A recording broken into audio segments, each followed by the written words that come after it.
퇴근길에 좋은 파트너 YTN 뉴스 FM 뉴스 정면 승부. 네, 뉴스 정면 승부 3라운드입니다. 이제 휴대전화로도 뉴스 정면 승부를 들을 수 있게 됐습니다. YTN 라디오 애플리케이션이 출시됐기 때문에 그런데요. 아쉽게도 아이폰은 아직 지원이 안 됩니다. 아이폰이 좀 폐쇄적이지 않습니까? 저희가 조금 시간이 더 걸려야 만날 수 있을 것 같은데요. 구글 플레이 스토어에 들어가셔서 YTN 라디오라고 검색하시면 예스라는 앱이 있습니다. 다운로드 받으시고 설치한 다음에 회원 가입하시고 축하 메시지 남겨주시면 남겨주신 분들 가운데 한 분을 뽑아서 가왕 조용필 콘서트 티켓을 2장 보내드리겠습니다. 20만 원 상당이고요. 오늘 뉴스 정면 승부가 진행되는 바로 이 시간에만 이벤트가 진행됩니다. 벌써 많은 분들이 메시지 남겨주셨네요. 김정춘님 좋은 방송 기대합니다. 박성원님 최근 정권 편향적인 방송 환경에서 팩트를 전달해주는 모습 보기 좋습니다. 예스 출시 첫 마음을 잊지 마세요. YTN 화이팅 이런 문자 주셨고요. 김영태님 좋은 세상인지 편리한 세상인지 아무튼 앱 설치하고 보니까 YTN이 좀 더 가까워졌다는 느낌이 드네요. 그 느낌 그대로 서민들의 이야기를 귀담아 들으시고 신명나는 방송 기대되는 방송 해주시길 바랍니다. 대박 나세요. 응원할게요. 대박. 네. 김영태 님도 대박 나시기 바랍니다. 네. 이면재님, YTN USA 앱으로도 듣고 있었네요. 이제 예스로 듣겠습니다. 축하드려요. 이영애님, YTN 예스 좋습니다. 너무 좋다는 얘기만 전해드렸나요? 네. 네. 뉴스 정면 승부 3라운드. 휴대전화 우물정 0945번으로 보내주시면 되고요. 잠시 뒤에 스포츠 뉴스부터 들어보겠습니다. 안녕하십니까. IBK 홍보대사 송혜입니다. IBK 기업은행은 대한민국 국민 모두가 거래할 수 있는 은행입니다. 국민 여러분, 기업은행에 예금하면 기업을 살립니다. 그리고 기업이 살아야 일자리가 늘어납니다. 참 좋은 은행, IBK 기업은행. 운전 똑바로 해! 욱 하기 전에 1, 2, 3, 4, 5, 6, 7 7초만 생각해보세요. 안전한 운전을 위해 꼭 필요한 시간. 삼성카드가 당신의 참 실용적인 생활과 함께합니다.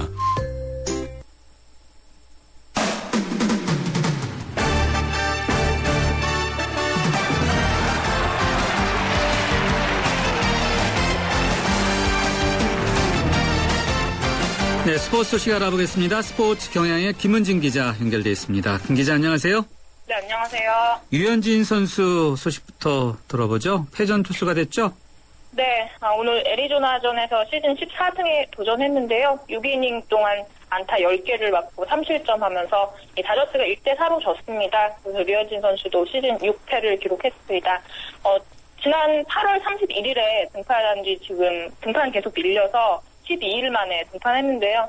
한 번은 로테이션 때문에 또 한 번은 허리가 아파서 쉬었는데 너무 오래 쉬다 나와서 그런지 초반에 집중타를 맞으면서 좀 1회 1점, 2회 2점을 주고 좀 초반에 3실점 했습니다. 3회부터 9회는 회복했는데 초반에 이제 실점하고 만회하지 못하고 타선이 점수를 뽑아주지 못하면서 패전 투수가 됐는데요. 최근 류현진 선수가 4경기에서 3패를 기록을 하고 있습니다. 이 지금 부진이 좀 의미가 있는 것은 이제 다저스가 17경기밖에 안 남겨두고 있고요. 포스트 시즌을 준비해야 되는데 이 류현진 선수가 시즌 중에는 허쇼, 그레인키에 이어서 3선발로 뛰었는데 후반에 이렇게 힘이 떨어지면 포스트 시즌에서 이제 등판할 때 선발 순위에서 좀 밀려나는 거 아니냐라는 얘기가 미국 언론에서 또 지금 조금씩 나오고 있습니다. 류현진 선수가 오늘 좀 잘 던졌으면 좋았을 텐데 남은 경기에서 좀 더 잘 던져야겠고요. 오늘 류현진이 잘 던져서 이겼으면 다저스도 그 내셔널리그 서부지구 우승 매직 넘버를 4로 줄일 수가 있었는데요.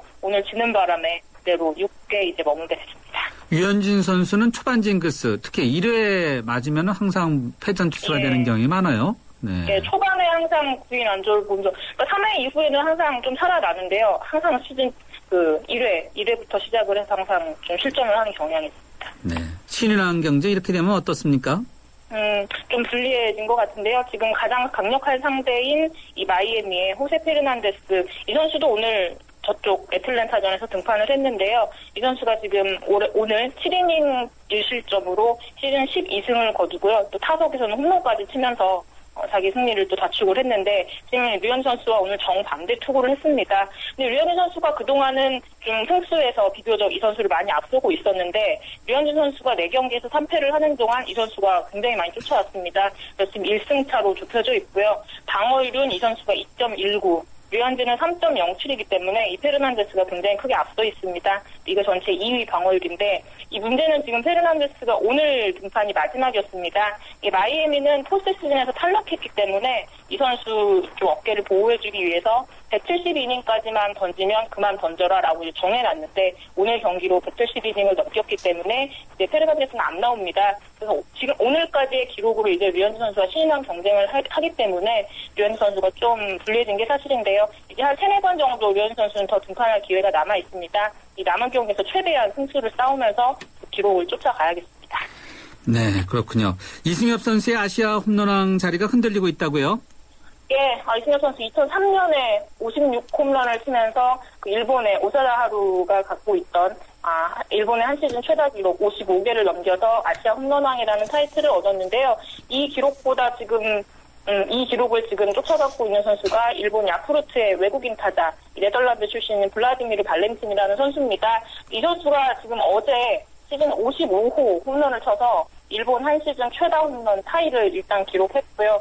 이제 한 개만 더 치면 이승엽 선수의 기록 56개와 동률이 됩니다. 우리로서는 좀 안 깨줬으면 하는데 지금 야쿠르트가 오늘 경기 포함해서 22개나 경기가 남아있기 때문에 좀 가능성이 이승엽 선수의 기록이 깨질 가능성이 지금 추세로 보면 좀 높아 보이기는 하지만 지금 일본에서는 이 레전드인 오사다 하루의 기록을 용병 타자한테 내주기 싫다 이런 분위기가 있습니다. 그래서 지금 이 동률 기록을 과거 외국인 타자 2명이 더 갖고 있는데 이 선수들도 55개를 기록한 이후에 신기록은 내주지 않기 위해서 투수들이 굉장히 집중적으로 견제를 했습니다. 그래서 아마도 발렌틴에게도 집중 견제가 갈 것 같은데 좀 기록이 어떻게 될지 좀 22경기나 남아있어서 좀 봐야 될 것 같습니다. 네, 22경기 남겨둔 상황이면 홈런 타자가 무난히 새 기록을 달성할 것으로 보이네요. 네, 네, 일본인의 네. 자존심 이런 것도 자존심인가요? 그런 생각이 드네요. 네, 네, 스포츠 소식 여기까지 듣겠습니다. 고맙습니다. 네, 감사합니다. 스포츠 경향의 김은진 기자였습니다. 교통 상황 알아보죠. 유보연 캐스터. 네, 정확한 정보를 전해드리는 뉴스 정면 승부 교통정보입니다. 수도권 곳곳에는 산발적인 비가 내리는 곳들도 있는데요. 빗길에 사고 나지 않도록 안전하게 운행하시기 바랍니다. 동부간선도로는 고장차 구간이 있습니다. 성수 방면으로 용비교 부근에 고장차가 서 있는데요. 때문에 이 부근 정체를 빚고 있고요. 도심도로 상황을 보면 종로의 경우는 외곽 쪽으로 세종대로 사거리부터 신설동역까지 쭉 속도를 줄이고 있습니다. 반대 도심 쪽으로는 신설동역에서 동묘암역, 동대문역에서 세종대로 사거리 구간 답답한 흐름이고요. 신촌로가 이대역에서 신촌교차로까지 양방면 밀리고 있고 연결되는 양화로도 동교동 삼거리부터 합정역까지 속도 내기 어렵습니다. 그리고 지금 과천대로가 관문사거리에서 사당역 구간이 어렵고요. 연결되는 동작대로가 사당역부터 이수교차로 구간 양방면 속도가 내려가 있습니다. 지금까지 뉴스 정면 승부 교통정보 유보연이었습니다.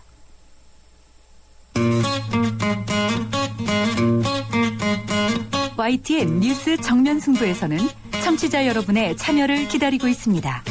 프로그램에 관한 의견을 보내주실 분은 휴대전화번호 샵 0945번으로 50원의 유료 문자를 보내주세요. 전화 참여는 서울전화 02-771-0945번으로 하실 수 있습니다.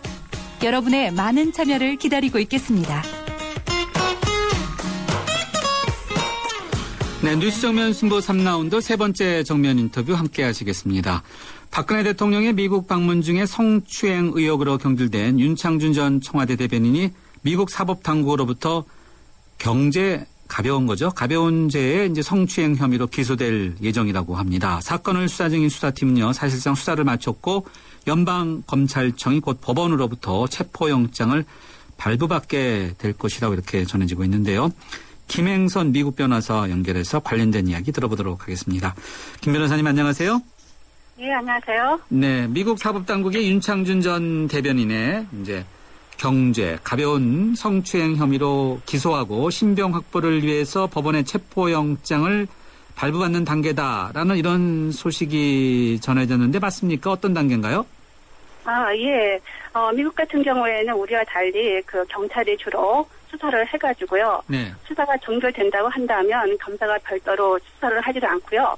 보강 수사가 필요하다고 하면은 그때 이제 경찰에다가 수사 지휘를 다시 하는데 이 경우 같은 경우는 수사를 살짝 마쳤고 그다음에 검사가 그 기소 의견으로 해가지고 재판에 회부하기 단계 직전 단계이기 때문에 이거는 거의 수사상은 아예 더 종결된 상태로 봐야 되죠. 네, 그렇군요. 성추행 혐의로 기소될 것으로 보이는데 성추행 혐의가 중재, 경제 이렇게 나눠져 있나 보죠? 네네. 경제하고 그다음에 중재 같은 경우에는 한 4단계로 그 성추행 그 법정형이 나눠져 있는데 이 건 같은 경우는 경제 성추행이기 때문에 아마 180 이하의 징역이나 1000불 이하의 벌금형에 처하는 그런 범죄에 해당합니다. 한국의 경범죄와 미국의 경제는 어떻게 다른가요? 우리나라 경범죄는 그냥 그 사소한 경찰 행정 그 벌에 해당하지만 미국에서의 그 경범죄라는 거는 꼭 우리나라의 그 경범죄가 아니고요. 이거는 약간 그 죄질이 좀 약하다고 하는 거고요. 그 법정형이 좀 약한 정도지 이게 우리나라에서의 일반적인 그 경범죄하고는 좀 다른 성격입니다. 일단 그러면은 성추행 혐의와 직결된다 이렇게 보는 게 당연한 거죠? 네, 그렇죠. 네. 혹시요 수사 과정 또는 재판 과정에서 무죄가 되거나 혹은 더 무거운 혐의를 또 받게 될 가능성도 있습니까? 이미 수사는 마쳐서 그다음에 그 경제 성추행 제명으로 검사가 기소를 할 의견이기 때문에 더 무거운 그 혐의로 기소될 가능성은 거의 없고요. 단지 이제 그 재판 과정에서 무죄로 인정될 여지는 아직 남아있다고 봅니다. 네, 그렇군요. 체포영장이 발부된다면 윤창준 전 대변인이 한국에 있는데 소환됩니까? 네. 미국으로요? 이걸 답변하기 위해서는 조금 그 워싱턴 DC법에 형사소송 절차에서 간략하게 좀 설명을 드리는 게 좀 나을 것 같습니다. 네네. 그 형사소송법상 그 체포영장의 그 효력이요, 집행할 수 있는 효력이 그 1년 이하의 그 법정형인 경우하고 그다음에 그 이상의 경우하고 좀 다른데요. 네. 이 건과 같이 1년 이하의 징역 처분이라든가 벌금형만 있는 범죄 같은 경우에는 그 체포영장이 발부받더라도 워싱턴 DC 관할 지역 안에서만 1년간 집행할 수 있습니다. 그래서 이거 같은 경우에는 이게 윤창준 씨가 그 워싱턴 DC에 있지 않기 때문에 네. 이게 체포영장을 좀 집행하기 곤란하고요. 그다음에 그 형사소송 절차상 그 체포영장의 그 집행 방법은 우편 송달도 가능하기 때문에 한국으로서의 그 주소지에다가 우편 송달하는 방법 집행은 가능한데 이것이 만약에 소환에 응하지 않고 그다음에 직접 체포하지 못한 경우에는 이 발부된 그 체포영장이 다시 발부된 법원에 반환되게 됩니다. 그래서 따라서 윤창준 씨 같은 경우에는 이 체포영장에 자발적으로 응해서 소환하는 경우에는 강제적으로 체포할 수 있는 방법이 없고요. 또한 한미 범죄인 인도 조약상의 그 강제 인도도 그 대상이 아니기 때문에 이것 같은 경우에는 강제적으로는 할 수가 없습니다. 네. 순차적으로 소환에 응하는 경우에는요. 네. 경제에서 결국은 1년 이하가 되고 네. 윤창준 전 대변인이 응하지 않으면은 한국 범죄인 인도 제약에도 해당이 되지 않는다. 네네. 네. 소환에 응하지 않을 가능성이 높을까요? 아니면 자발적으로 응할까요? 네. 이거를 본인이 어쨌거나 그 변호사 의논을 해서 어떤 것 자신한테 유리할까를 좀 판단을 할 것 같은데요. 일단 형사소송 같은 경우에는 결과가 확신되지 않기 때문에 자신이 무죄를 받을 자신이 있다거나 아니면 기사에 대해서 밝힌 바와 같이 자신이 전혀 무고하다 이런 생각이 있다면 당당히 응하는 것이 오히려 유리할 거고요. 만약에 그에 대해서 조금이라도 의혹이 있거나 한다고 한다면 가지를 않겠죠.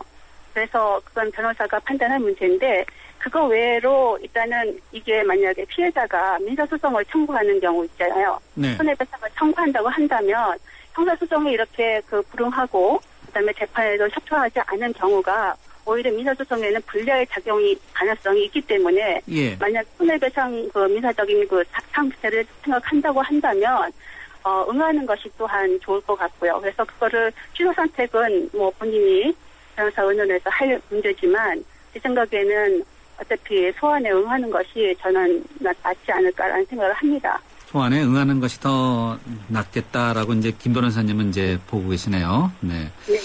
만일 미국인이 범죄를 저지르고요, 미국으로 돌아갔을 때 네. 그때와 상황이 비슷한가요? 일단은 우리 같은 경우에는 일단 기소 중지로 사건을 일단은 종결을 하고 그다음에 처리를 하겠지만 그리고 그다음에 그게 1년 이상의 법정형인 경우에는 이제 한미 인도 조약상 똑같이 그 인도 청구를 하게 됩니다. 그래서 뭐 미국에서 한 경우하고 한국에서 한 경우가 큰 차이는 없습니다. 해외 도주를 했을 경우 공소시효는 어느 정도예요? 일단은 경범죄 공소시효는 그 3년간이거든요. 네네. 법행일로부터. 근데 그 DC 형사소송법 그 23조의 113항에 보면은 그 사법 절차로부터 뭐 체포라든가 형사소추를 피하기 위해서 그 도주한 경우 있지 않습니까? 예. 이럴 경우에는 공소시효가 전혀 적용되지 않습니다. 그렇기 때문에 무한정 그 공소시효가 늘어날 가능성이 있습니다. 그래서 윤창수 씨 같은 경우에는 처음에 그 워싱턴 DC에서 귀국을 하고 그 과정에서 이 형사소추가 뭐 예상되기 때문에 이것을 피할 목적으로 본다고 한다면 3년간의 그 공소시효가 적용되는 것이 아니라 그 113조의 적용을 받아서 공소시효가 무한정 늘어날 가능성도 배제할 수는 없습니다. 네. 변호사님께서는 윤창준 전 대변인이 법정에 출두해서 직접 이야기하는 것이 더 좋겠다라고 이제 일단 언급은 해주셨는데. 네. 사실 내용을 전면 부인한다는 입장에선 그렇다는 거죠. 그렇죠. 뭐 기자회견에서 밝힌 바와 같이 나는 뭐 전혀 사실 무근이고 오히려 자기는 무죄가 확실하다라고 생각을 한다면 앞으로도 그러니까 출입국에서도 제한을 안 받고 여러 가지로 하기 위해서 명예회복이라든가 이런 거에서 출석하는 것이 나을 것 같고요. 그다음에 일단 경제기 때문에 아까도 말했듯이 6개월 이하의 징역형이나 벌금형이기 때문에 그 제 법정형도 그렇게 크지는 않고요. 근데 일단은 그 형사 사건만 본다고 한다면 일단 소환을 응하지 않으면 전혀 미국 사법당국의 아까 형사 소추에 전혀 걸리지는 않으니까 일단 그거를 응하고 한다고 한다면 그것을 취할 수 있는 방법이 있지만 네네. 만약에 손해배상이라든가 뭐 민사소송 같은 거 생각을 한다면 미국 같은 경우 징벌적 손해배상 제도가 있거든요. 예. 그래서 악의적으로 뭐 책임 연타를 하는 걸로 비춰진다고 한다면 결코 유리하게 보이지 않기 때문에 장기적으로 생각한다면 하는 것이 낫지 않을까라는 제 의견입니다. 네, 알겠습니다. 피해자가 아직 민사소송까지는 제기하지 않은 거죠?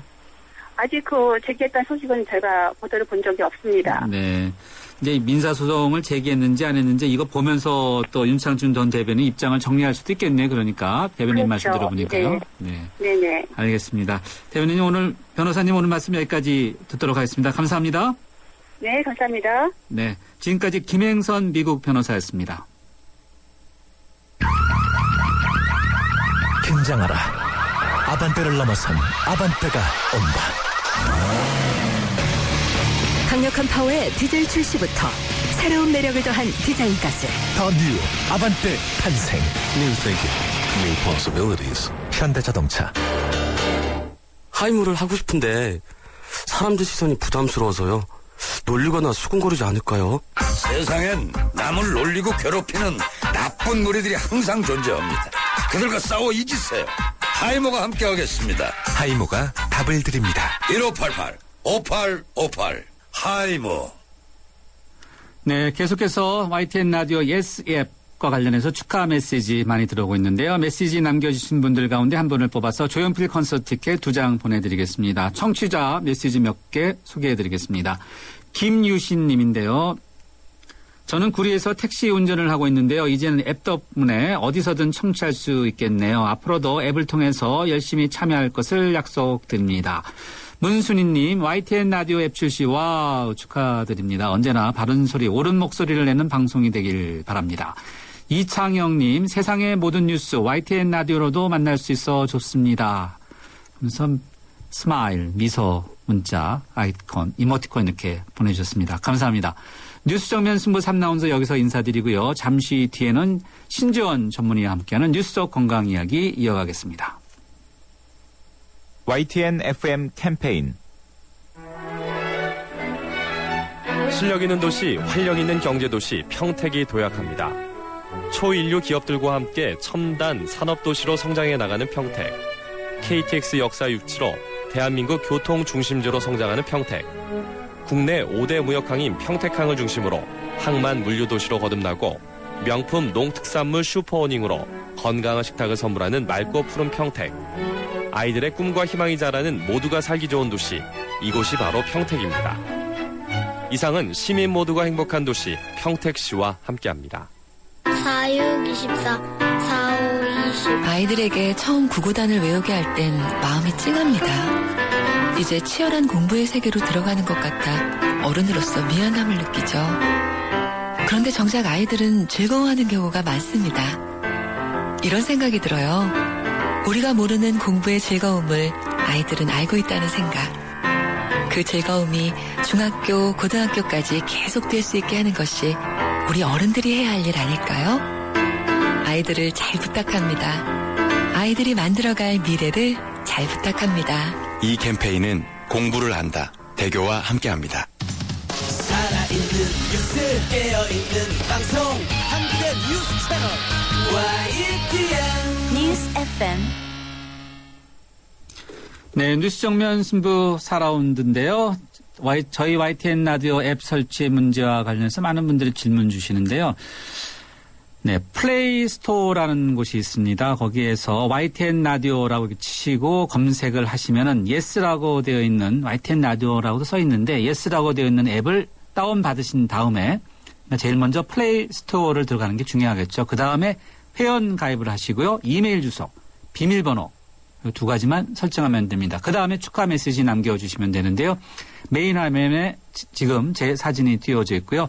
하단 왼쪽에 메시지 아이콘 클릭하면 메시지 남기실 수 있습니다. 축하 메시지만 남겨주시면요. 조용필 콘서트 티켓 응모하게 됩니다. 20만 원 상당의 가왕 조용필 콘서트 티켓 2장, 정면 승부 생방송 시간에 이벤트에 참가해 주신 분들에 한해서 저희가 보내드리도록 하겠습니다. 잠시 뒤에 신재원 전문의와 함께하는 뉴스 속 건강 이야기 이어가겠습니다. 평생 친구해 드르르르르 평생 든든 평생 챙겨줘 드르르르르 평생 든든 가족처럼 챙겨주는 참 고마운 사람 참 고마운 사람 교보생명 FP가 찾아갑니다. 교보생명 평생 든든 서비스. 잠은 인생의 사치라던 에디슨. 하지만 그의 열정을 지켜준 것도 깊은 잠이었습니다. 짧게 자도 깊고 편안하게. 시대의 리더와 함께한 시몬스. 당신의 인생과 함께합니다. 흔들리지 않는 편안함. 시몬스. 여러분, 강남 좋아하시죠? 저도 참 좋아하는데요. 강남을 누리는 위례와 미사에서 푸르지오가 10월 총 2,800여 세대를 동시 분양합니다. 위례 센트럴, 위례 그린파크, 미사 강변 푸르지오. 저도 푸르지오 참 좋아하는데요. 10월에 꼭 가봐야겠습니다. 문의 1899-1664. 푸르지오. 대우건설. 우주에서 가장 아름다운 별, 지구. 하지만 누군가에겐 목마름의 별이며 어둠의 별이기에 우리는 지구의 바다를 인류의 마실물로 바꾸고 지구의 자원을 인류의 빛으로 바꾸고 있습니다. 지구의 가치를 높이는 기술, 두산중공업.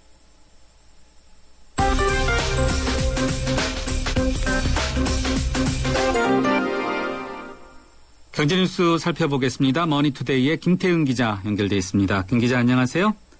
네, 안녕하세요. 네, 오늘도 9월 정기국회에서 집중 논의될 주요 쟁점 경제 법안 살펴보죠. 정부의 세제 개편안에 부자 감세 철회를 요구하는 야당의 대안까지 한꺼번에 테이블에 올려서 논의를 하게 되나 보죠? 네, 그렇습니다. 정부의 세제 개편안 중에서 고소득자 최고 가표 기준을 3억 원에서 1억 5천만 원으로 낮추고 법인세를 인상하자는 민주당의 요구가 핵심 쟁점이 될 전망입니다. 현재 3억 원 이상의 소득자에는 최고 세율인 48%의 세율이 적용되고 있는데요. 이 고소득자 소득세 박표 구간을 1억 5천만 원 또는 2억 원 추가로 낮추는 법안을 마련을 해서 정기국회에 제출할 예정입니다. 줄곧 제기한 부자 감세 철회 기조에 따른 것입니다. 새누리당에서는 세수가 늘어나겠지만 오히려 일자리 창출을 위한 투자나 소비 위축을 가져올 수 있다고 반대하고 있습니다. 아예 과표 구간 전반을 선보자는 대안이 부상할 가능성도 있습니다. 현재 과표 기준이 너무 오래돼서 물가 변화를 반영하지 못해 비현실적이라는 지적 때문입니다.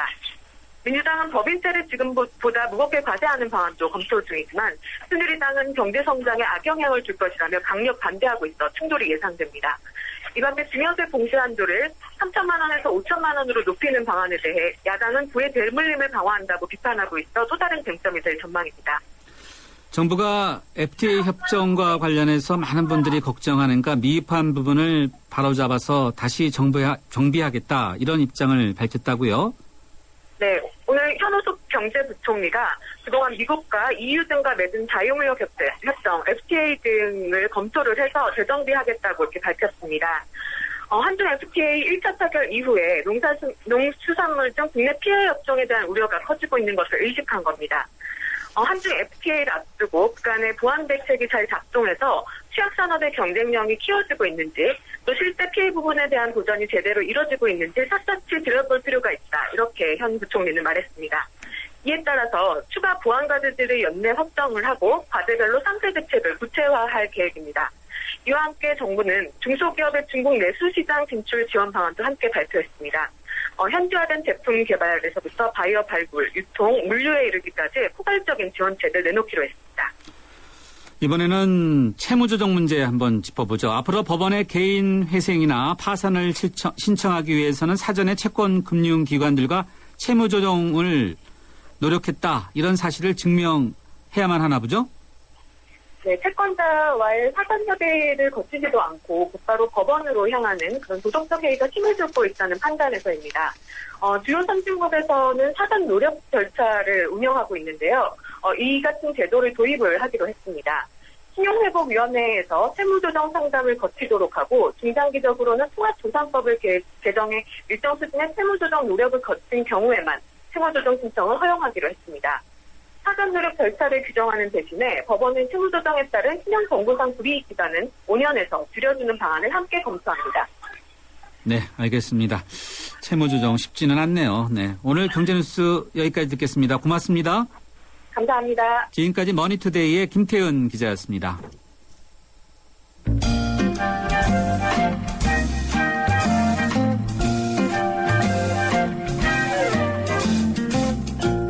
건강한 세상을 위하여 뉴스 속 건강 이야기.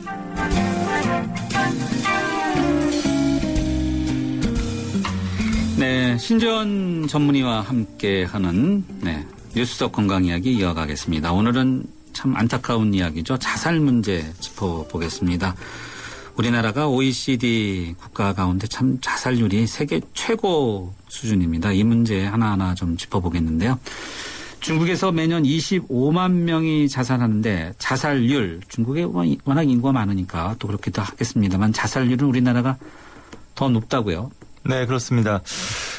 중국에서 이제 25만 명, 이 숫자 어디서 나온 거냐면요. 세계보건기구가 이제 매년 이제 9월 10일 세계 자살 예방의 날이라는 게 있어요. 네. 여기 이제 통계를 발표합니다.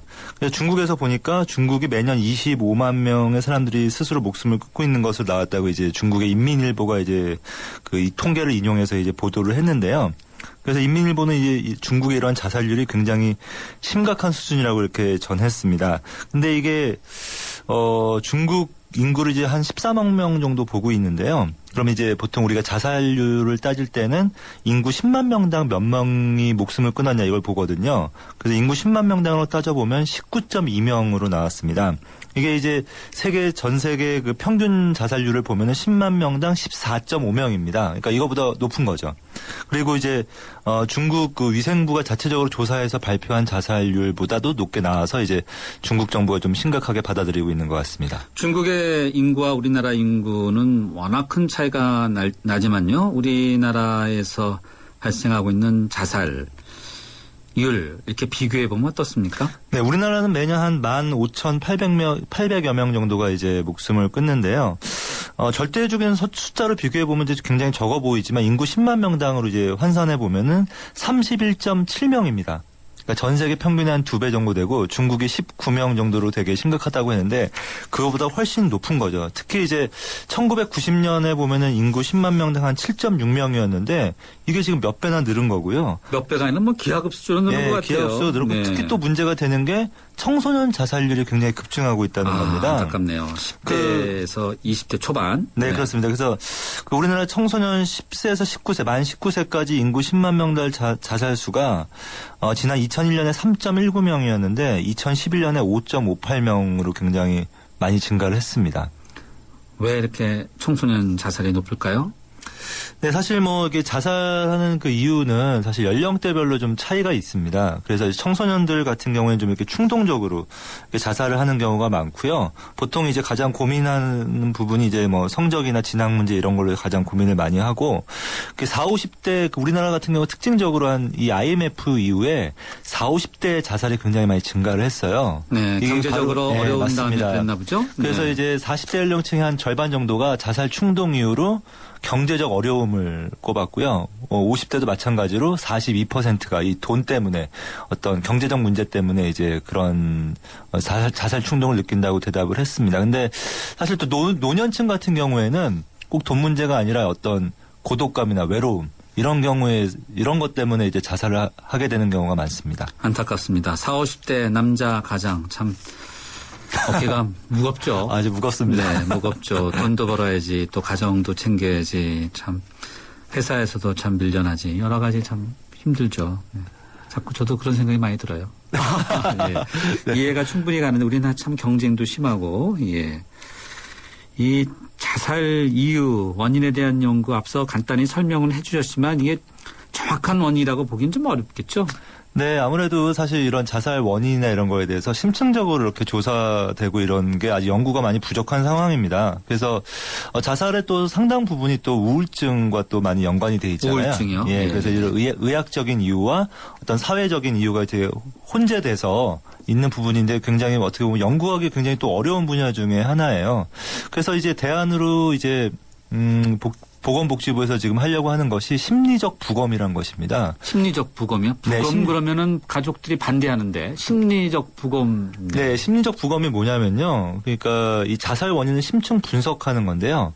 이 자살 사망자가 남긴 그 자료와 그 주변 사람들을 종합적으로 분석을 해서 이 자살에 대한 원인이나 뭐 어떤 과정이나 그 결과를 과학적으로 분석하는 겁니다. 아, 실제로 이렇게 네. 부검하는 건 아니네요. 그렇죠. 심리적으로만. 그래서 네. 이 심리적 부검이 사실 핀란드라는 나라가 있잖아요. 네. 이 핀란드가 1980년대 그 자살률이 우리랑 비슷했어요. 인구 10만 명당 30.3명. 굉장히 높았는데 이 87년부터 이 자료를 바탕으로 자살 예방 프로그램을 이제 만들어서 자살률을 현재 절반으로 줄였습니다. 대단하네요. 네. 우리나라도 이렇게 심리적 부검을 제대로 해서 예방 프로그램을 만들면은 핀란드처럼 이렇게 줄일 수 있다라고 이제 일단은 보고 있는 거죠. 네, 그리고 이제 사실 뭐 주위 사람들의 어떤 관심이 필요한데요. 이 자살하는 경우에 상당수가 주위 사람들한테 신호를 보냅니다. 아, 자살할 수 있다. 네, 그리고 굉장히 그런 경우가 굉장히 많은데 예. 주위 사람들이 좀 무심하게 지나쳐서 나중에 굉장히 그 심적으로 네. 타격을 받는 경우가 많습니다. 그렇겠죠. 그래서 그런 얘기를 네. 들었을 때 조금 더 관심을 가지고 네. 좀 봐야 되는데 제가 좀 예전에 한 몇 년 전에 호주에 갔을 때 놀란 게 예, 어떤 거죠? 거기에는 호주에 그 버스 그 광고에 예. 이 자살 생각이 있는 사람이 바로 전화할 수 있게 네. 언제든지 전화하라는 그런 전화번호가 붙어 있더라고요. 네. 버스에. 그래서 우리나라도 사실 이런 프로그램이 많이 운영되고 있습니다. 민간 기관도 있고요. 그다음에 예. 서울시나 이런 데서도 예. 이런 자살 상담 프로그램을 많이 운영하니까 예. 괴로우신 분들은 언제든지 전화하셔서 도움을 좀 받으시기 바랍니다. 네, 심리적인 상담부터 하면은 또 참 말 못할 고민들을 들어줄 사람만 있다는 그 자체로도 좀 많이 좀 풀리지 않겠습니까? 네, 네. 그렇습니다. 자살 문제 했고, 이번엔 또 술 문제 한번 찾아보죠. 너무 무거운 주제가 많은데, 네. 남성들 술 많이 먹고 우리나라 참 술 얘기하면 참. 오늘은 남성 얘기가 아니고 이제 여대생이에요. 여성들. 여성 얘기입니다. 여성들도 과음 문제가 심각한가 보죠. 네, 그 최근 들어서 여성들의 그 사회 진출이 많이 활발해지면서 그렇죠. 사실 이런 문제가 예. 부각되고 있는데 그 우리나라 여대생의 한 28%가 이 알코올 사용 장애라는 조사 결과가 나왔습니다. 28%요? 네, 남자 대학생보다 한 3배 이상 높은 수준인데요. 아이고. 어디서 조사한 거냐면 대한보건협회가 이제 지난해 전국 대학생 2,000명을 대상으로 음주 실태를 조사했습니다. 그랬더니 남성은 8.2%, 여학생은 28.3%가 알코올 사용 장애로 이제 추정이 됐는데요. 표본이 상당히 많네요. 네. 또 조사 기관도 대한보건협회고요. 네, 그 알코올 사용 장애 같은 경우 이제 알코올 의존증까지는 아니지만 어찌됐건 알코올 의존증이 우리가 흔히 뭐 말하는 알코올 중독 단계죠. 네. 근데 그 알코올 의존까지는 아니지만 어떤 이 내성이나 의존증이 이제 생기기 시작해서 음주량이나 음주 횟수 조절이 좀 어려워지는 그런 단계를 말합니다. 그러니까 굉장히 그 위험한 단계죠. 그러니까 술을 좀 끊어야 되는 네. 그런 단계라고 할 수 있는데 굉장히 그 여대생들이 굉장히 높게 나온 거죠. 처음에는 이런 사교를 위해서 소셜 드링킹이라고 이렇게 이름을 붙여가면서 네네. 한두 잔씩 이렇게 먹다가 고위험 이런 음주군에 이제 들어간다고 보여지는데 어느 정도 먹는 것이 이렇게 심각합니까? 보통요? 네. 그래서 이제 그 여성들 같은 경우에 남성에 비해서 그 적정 음주량이라고 하죠. 우리가 적정 음주량이 좀 적습니다. 그러니까 남성들 같은 경우에는 뭐 쉽게 말씀드려서 그냥 일주일 기준으로 소주 2병 정도라고 생각하시면 됩니다. 일주일에 소주 2병. 네네. 그런데 이제 여성들 같은 경우에는 그 절반 정도거든요. 네. 남성과 여성 같은 경우에는 이제 그 알코올을 분해하는 네. 그 효소에 있어서 좀 차이가 있습니다. 보통 뭐 사람에 따라 좀 다르겠지만 그렇겠죠. 네. 보통 여성들이 남성들에 비해서 그 알코올을 분해하는 효소가 적습니다. 네. 그래서 좀 더 이렇게 빨리 취하게 되고 또 알코올에도 취약하게 됩니다. 네. 남성분들이 여성분들하고 이렇게 모임을 가질 때 여성분들에게 술을 너무 강권하면 안 되죠. 강권하시는 분들은 뭔가 의도가 있는 거라고 생각합니다. 절대 안 됩니다. 네. 절대 안 됩니다. 여자의 술, 담배, 다 이게 몸에 안 좋죠? 네, 사실은 그래서 이제 젊은 여성들이 좀 남성에 비해서 음주를 하는 것이 안 좋은 이유가 있습니다, 사실은. 그래서 보통 이제 술이 암을 일으키는 게 뭐 여러 가지가 있지만 뭐 유방암, 대장암, 이런 것들이 대표적인 거거든요. 예. 근데 이제 유방암 같은 경우 이렇게 보니까, 하루에 한 3잔 이상. 3잔이요? 네, 3잔이라고 하면 보통 뭐 소주도 경우에도 3잔, 뭐 맥주도 네. 3잔 뭐 이렇게 생각하시면 됩니다. 그 양이 다르니까. 예. 그때 하루 3잔 이상 술을 마시면 유방암 위험이 한갑 하루에 흡연하는 거랑 비슷하다. 이런 연구 결과가 나왔거든요. 담배요? 네, 그렇죠. 네. 대단하네요. 그래서 그 보통 그 하루 음주량이 한두 잔 정도인 여성은 한 잔 미만인 여성보다 유방암 위험이 한 10% 정도 높아지고요. 네. 3잔 이상인 여성은 30% 정도로 높아졌습니다. 이 술 종류와는 상관이 없었고요. 그리고 이 섭취량에 따라서 위험도가 증가하는 그런 연구 결과가 나왔습니다. 남성보다 여성의 알코올 섭취량, 에틸알코올 섭취량이 더 건강에 악영향을 준다. 이렇게 보면 되겠네요. 네, 그리고 사실은 이제 어떻게 보면 이제 여성들이 어떻게 보면은 술에 더 취약하기 때문에 그런 부분이 있다고 생각을 합니다. 네. 대책은 먹지 않는 거죠?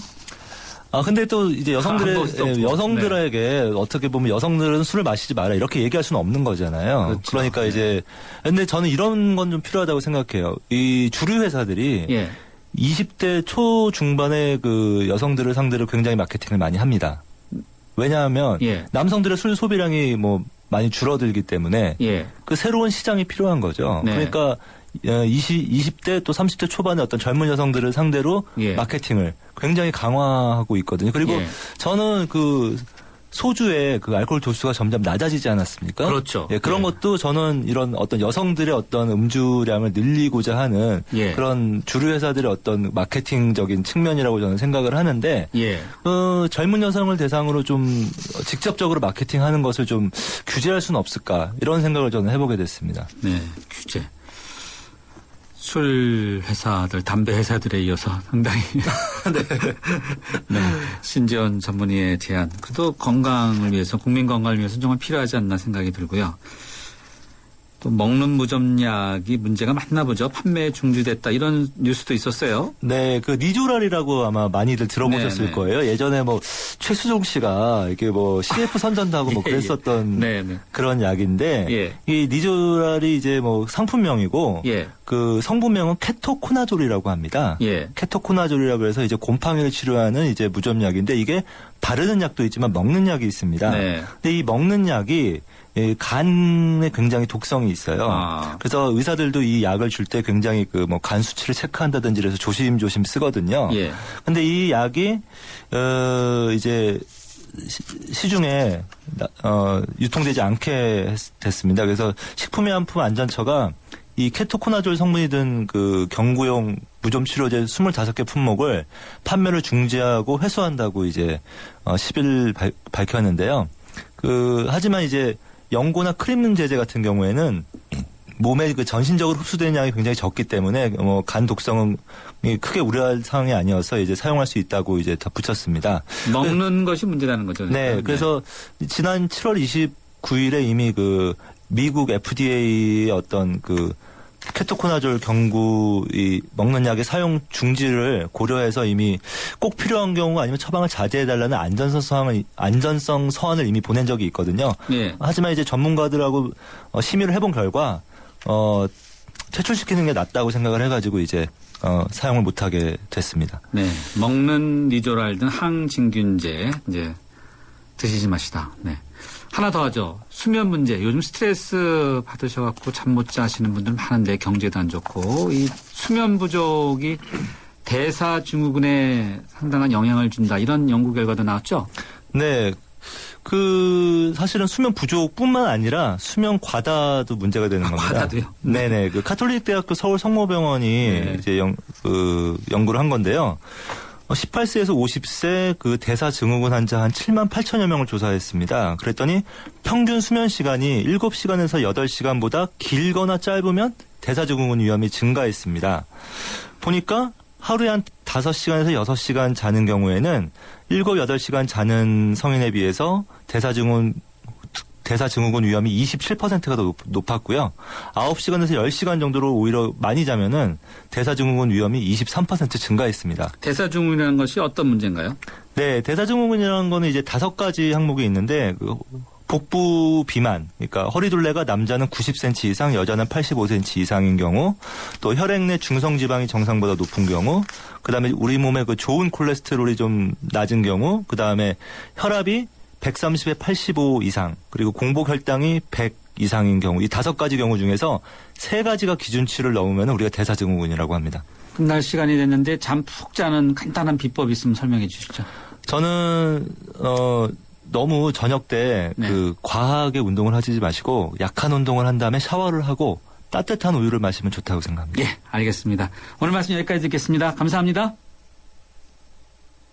튼튼한 타이어 들어간 금호 타이어 금호 튼튼한 타이어 들어간 금호 타이어 금호 언제나 오래오래 들어간 금호 타이어 튼튼한 트럭 타이어 금호 타이어 매장에서 신제품 RA50을 찾으세요. 소녀시대 유나예요. 신혼침대 고를 때 앉아보고 누워봐도 진짜 모르겠죠. 꽉 이게 풀어봐. 붙잠 의자야 신혼이 길어지지. 침대는 가구가 아냐. 침대 과학 에이스 침대. 해버 굿잠. 골든타임이 시작된다.